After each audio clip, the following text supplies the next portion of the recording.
Now to our other education story tonight as we learn new details about two new bills surrounding technology in the classroom. Yeah, Chief Investigative Reporter Wendy Holleran with a preview of both bills.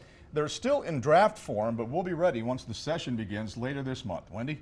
Well, Mark and Jamie, this stems from concerns from parents and educators about the expansion of classroom technology without statewide standards for safety, effectiveness, or appropriate use. It was a meeting of the minds and insight into two upcoming bills to address this concern. What do you think the number one problem is right now with technology and students? Right now it's attention. A lot of these tools were built for engagement, not education. The SAFE Act, which stands for Software Accountability for Education, would require instructional software used in public schools to be proven safe, legal, and effective before it's used with students. They were built for engagement, which means they want users to click, scroll, and stay on for as long as possible. Representative Doug Fiefa is the floor sponsor. He says guardrails need to be implemented on classroom screen time and distractions. How do you actually do that? That seems like a tall task. It is a tall task, but we have incredible technologists. We have experts that have come, Dr. Horvath, who's helping, that can set standards that all these technologies, companies and software can meet.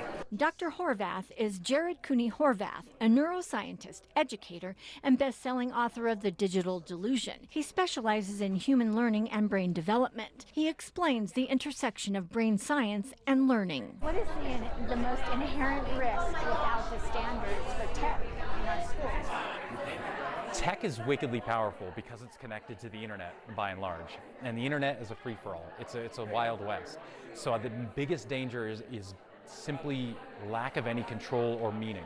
If we don't guide what they're seeing, if we don't drip feed them new ideas over time, they dive right in, they don't know how to handle all this information, they come across things that scare them, that make no sense to them, and we end up stunting their development. The second bill, the Balance Act, sponsored by Representative Ariel DeFay, focuses on how technology is used in classrooms by restoring age-appropriate limits on screen time and prioritizing teacher-led instruction. Some of the worst stories come from children who the computers or iPads are sent home with the children.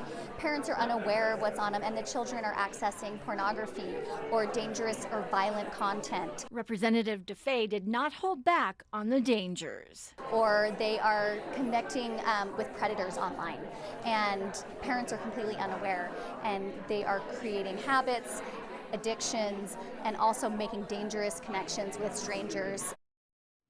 Now, both bills are still being drafted, but will be ready to go by the time the legislative session starts on January 20th. We will closely monitor both. Jamie and Mark.